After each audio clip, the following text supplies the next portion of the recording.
You were taught that anger is wrong, that good people don't rage, that spiritual people stay calm, that the enlightened response is to let it go, forgive, and move on. Kali has a different opinion. The goddess of destruction didn't meditate when the demons came. She didn't journal about it. She didn't take 3 deep breaths and set a boundary. She drank their blood. She wore their skulls as a necklace. She danced on their corpses until the earth shook. And the ancient sages didn't call her evil. They called her sacred. Because anger isn't the disease. Anger is the medicine, if you know how to use it. The full story of Kali's birth is more psychologically rich than most people realize. The demon Raktabija was not just powerful. He had a specific curse. Every drop of his blood that touched the earth spawned a clone, an army of identical demons multiplying with every wound. The gods fought him and made it worse. Every sword cut, every arrow strike, every wound created 100 new enemies. The harder they fought with conventional weapons, the more the problem grew. This is such a precise metaphor for what happens when you fight anger with anger, when you try to suppress rage with force, that it feels deliberate. Durga, the warrior goddess, tried everything, and when everything failed, she did something extraordinary. She didn't summon a stronger warrior. She summoned her own fury. Kali emerged from Durga's forehead, born from the third eye, the seat of perception, pure, undiluted rage given form. And Kali didn't fight the demon the way everyone else had. She consumed. She caught every drop of blood on her tongue before it could touch the earth. She swallowed every clone whole. She didn't fight the anger. She metabolized it. She became it. And in becoming it, she ended it. Most of us think anger is the problem. Clinical psychologist Dr. Les Greenberg, the founder of emotion-focused therapy, demonstrated that anger is almost never the primary emotion. It's secondary. Beneath every rage is a wound. You're not angry at your partner for being late.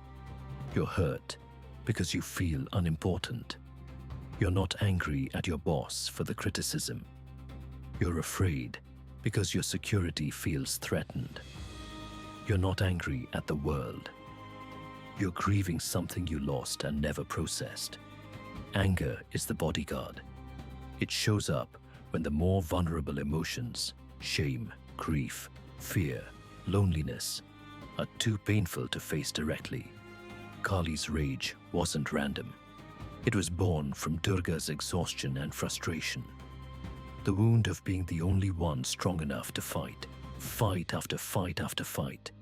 The rage was real. But the wound beneath it was older and deeper.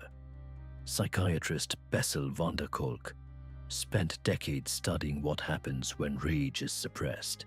His book, The Body Keeps the Score, documents the devastating physical consequences: chronic pain, autoimmune disorders, digestive problems, insomnia, migraines, muscle tension that no massage can release.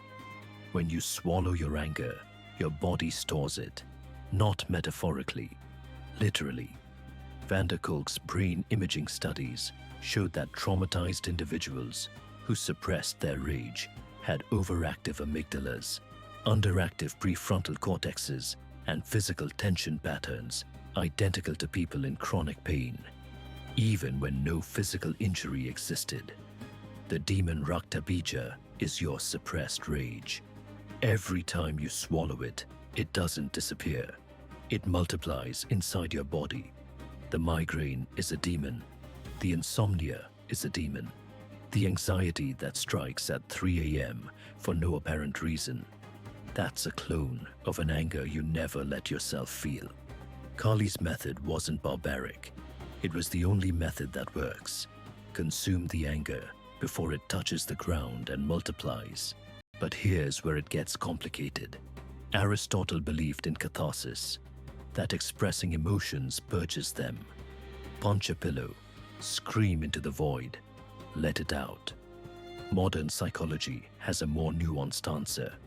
Dr. Brad Bushman at Ohio State University conducted a landmark study in 2002 showing that punching pillows or screaming actually increased aggression. It didn't reduce it. Venting anger to vent anger makes you angrier. But, and this is crucial, studies by Dr. James Pennebaker at the University of Texas found that structured emotional expression, writing about your anger, naming it, connecting it to the wound beneath it, dramatically reduced both psychological distress and physical symptoms. The difference is consciousness. Kali didn't rage randomly. Her fury was directed, purposeful. She consumed specific demons. She didn't burn the universe. She burned what needed burning. Sacred anger isn't about letting it out. It's about letting it through, channeling it with awareness, metabolizing it with intention. The difference between Kali and chaos is precision. The climax of Kali's story is the most psychologically perfect moment in all of mythology. After the battle, Kali can't stop. Her rage has consumed the demons, but now the rage has nowhere to go. She's dancing on corpses, blood drunk, the earth trembling. Even the gods are terrified. No one can approach her. Then Shiva, her own husband, walks onto the battlefield and lies down at her feet. He doesn't fight her. He doesn't restrain her. He doesn't tell her to calm down. He makes himself completely vulnerable. And when Kali's foot lands on his chest, she looks down. She sees him. And for the first time since the battle began, she sees herself. Her tongue extends in shock, not aggression, but recognition. The rage breaks, not because it was conquered, because it was witnessed. This is the core of modern trauma therapy. Peter Levine, Bessel van der Kolk, Gabor Mate, they all converge on this. Rage doesn't need to be defeated. It needs to be witnessed by someone who isn't afraid of it. Shiva's act, lying down, staying present, refusing to flee or fight, is the most advanced therapeutic technique in existence, and it was recorded 5,000 years before the first therapy session. So what do you do with your anger? First, stop calling it wrong. Your anger exists for a reason. It's information. It's telling you that a boundary was crossed, a value was violated, a wound was activated. Second, don't just vent it, channel it. Write it down. Name it. Ask it. What wound are you protecting? Third, find your Shiva. Find someone, a therapist, a friend, a journal, who can witness your rage without flinching, without fixing, without telling you to calm down. Someone who says, I see your fury. I'm not afraid of it, and I'm still here. Your anger is not the enemy. Your anger is Kali, sacred, fierce, and profoundly intelligent. It's only dangerous when you suppress it, when you let it multiply in the darkness, when you pretend it doesn't exist. Metabolize it, direct it, let it burn what needs burning. And when the fire has done its work, let yourself look down and see yourself clearly for the first time. If this changed how you think about anger, our Shadow Work Journal has a complete chapter on Kali, with guided exercises for identifying your suppressed rage, mapping it to wounds, and channeling it consciously. 50 journal prompts, 10 archetypes, the tools Kali would want you to have.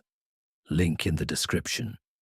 And if you want to understand the opposite archetype, how Vishnu's 10 avatars reveal the 10 masks you wear, watch our deep dive. It will show you who you are beneath the performance. Subscribe. New mythology decoded through psychology every week. What anger have you been swallowing? Write it in the comments. Sometimes naming it is enough, and sometimes just